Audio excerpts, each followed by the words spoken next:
Welcome back to the deep dive. Imagine a political landscape where the ground just suddenly shifts beneath everyone's feet. An established order gets challenged, and it sparks this battle for influence that could really redefine a whole nation's future.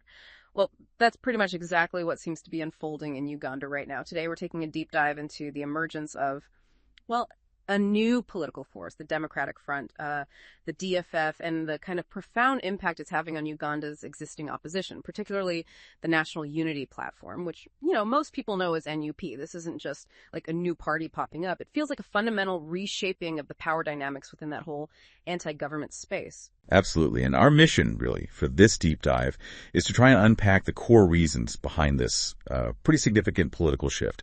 We want to identify the key players who are driving it and, crucially, understand what it all means. What does it mean for democratic contestation in Uganda, especially, with the 2026 general elections already looming on the horizon? And for our conversation today, we're drawing some really crucial insights from a recent and very incisive analysis by Hansalama Musumba. She's a prominent political affairs analyst, really renowned for her sharp critiques of Ugandan power dynamics. So, as you listen along, maybe consider this. How does a new political force not only emerge, but immediately challenge an established one? And what are the surprising, maybe even unexpected implications for an entire nation's electoral future? Okay, so how did this pretty dramatic shift really begin? Where did it start to carve out its space? Well, it seems to have kicked off with a really pivotal event, the inaugural National Delegates Conference of the Democratic Front, the DF. That convened just recently, June 26, 2025, right there in Masaka City. Masaka City. Okay. And the immediate effect, the ripple effect, was just undeniable. I mean, we're talking over 1,000 enthusiastic delegates turning up. Wow, 1,000. Yeah, representing communities from, all across Uganda. This wasn't some quiet backdoor launch. It sent very visible tremors through Uganda's opposition circles. It signaled that something genuinely new, something substantial, was taking shape. And leading this new force is Matthias Mpuga. Now, he's not a newcomer, right? He's a seasoned politician, deep roots in Greater Masaka. That's right. And importantly, a former leader of opposition. That's a key parliamentary role for the largest opposition party. So his background alone makes him a pretty formidable figure to be heading up the DF. Exactly. And what's particularly interesting here, I think, is that the DF isn't just, a simple reactive breakaway group. Insider accounts, according to our source, reveal its creation was really fueled by some deep-seated frustrations within NUP itself. Ah, okay. Internal issues. Yeah, sources describe this growing disillusionment with what they saw as authoritarianism, a lack of transparency, and populist posturing within the NUP leadership. And that really highlights a common vulnerability, doesn't it, for new movements that maybe don't quickly establish strong internal democratic structures. So the DF is then consciously trying to be something quite different. They're describing their identity as mature, ideology-driven, and regionally anchored. What does that actually mean in practice? How do they operate differently from NUP's approach? Well, it seems they're aiming for a different sort of legitimacy. Mpuga's vision, which he laid out pretty clearly at the conference, is for a new political culture, one rooted in discipline, internal democracy, and constructive opposition. He actually made a very pointed statement declaring, "We are here to build lasting political institutions, not social movements disguised as parties." Ooh. Oh. Yeah, that was a direct, though maybe subtle jab at NUP. Some critics argue NUP operated more like this charismatic movement than a properly structured party. Well. And this distinction, it really speaks to a broader debate, actually, in African politics about, the durability of personality-driven movements versus those that are more institution-driven. Which brings us neatly back to Mpuga himself and his own sort of journey back into the spotlight. Our source describes him as, formerly a towering figure within NUP. Mm-hmm. And his split from NUP earlier this year, it was triggered by some pretty significant tensions. Issues around accountability, strategic disagreements, even alleged purging of more moderate voices within the party. Okay. Initially, there was some skepticism around, could he bounce back politically? Right. Especially after such a, high-profile break. But it seems he has. His reemergence feels pretty undeniable. I mean, just the mobilization for that conference was impressive. It really was. And Mpuga's keynote speech apparently captured a lot of attention.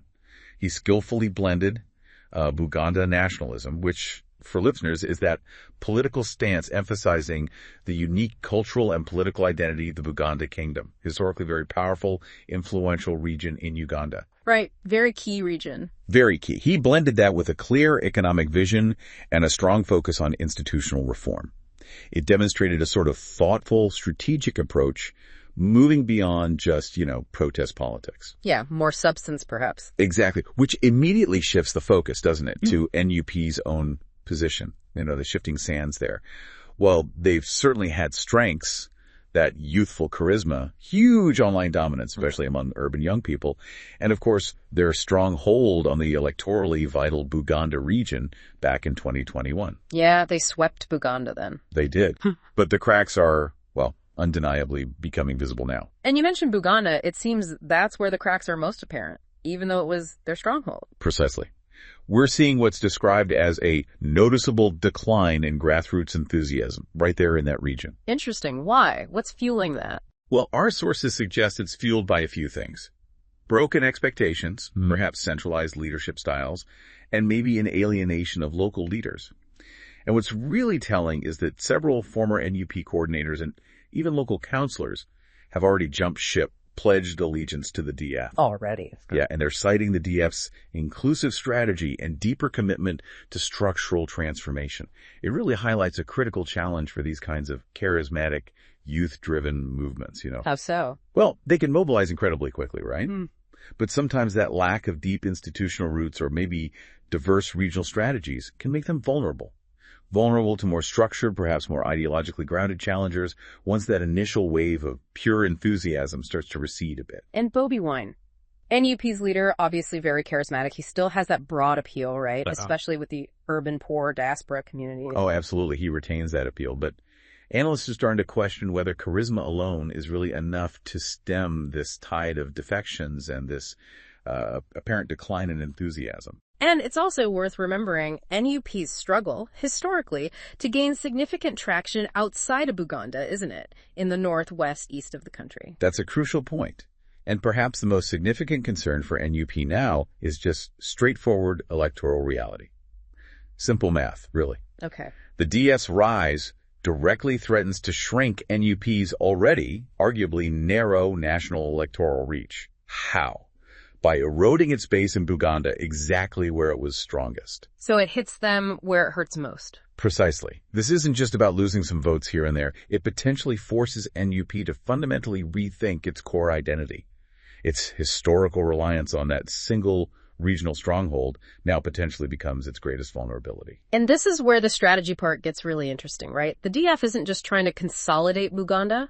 No, not at all. They seem to be actively cultivating alliances, looking towards regional political actors, even disgruntled former factions of the FDC, that's the Forum for Democratic Change, another traditional opposition party that's had its own internal struggles. They're reaching out to those factions in eastern and northern Uganda, trying to build bridges. So broadening their base beyond Buganda from the get-go. Exactly. And reports even suggest there are quiet talks happening.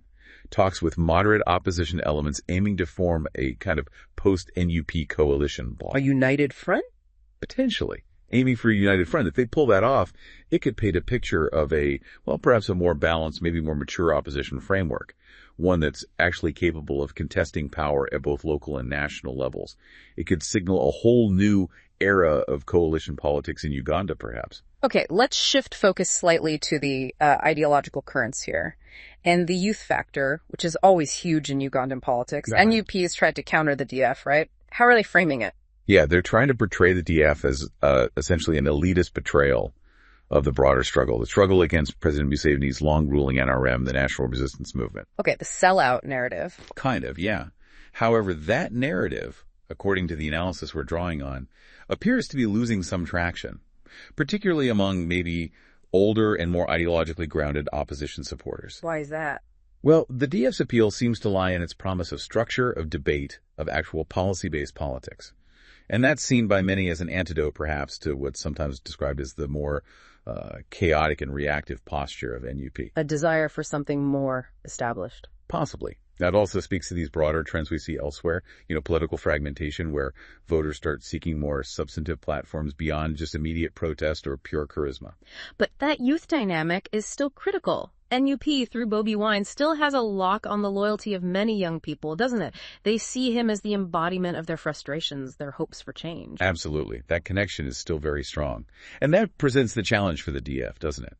How do you connect emotionally with that huge youth demographic without alienating your core base, the professionals, the cultural leaders, the civil society actors you're also trying to attract? Right. A very delicate balancing act. Trying to build this broad-based movement that appeals both to established political actors and to a younger, often maybe more impatient, electorate. Tricky stuff. Indeed. So, looking at the bigger picture, the emergence of this Democratic Front, it really marks I'd say, a watershed moment in Uganda's opposition politics.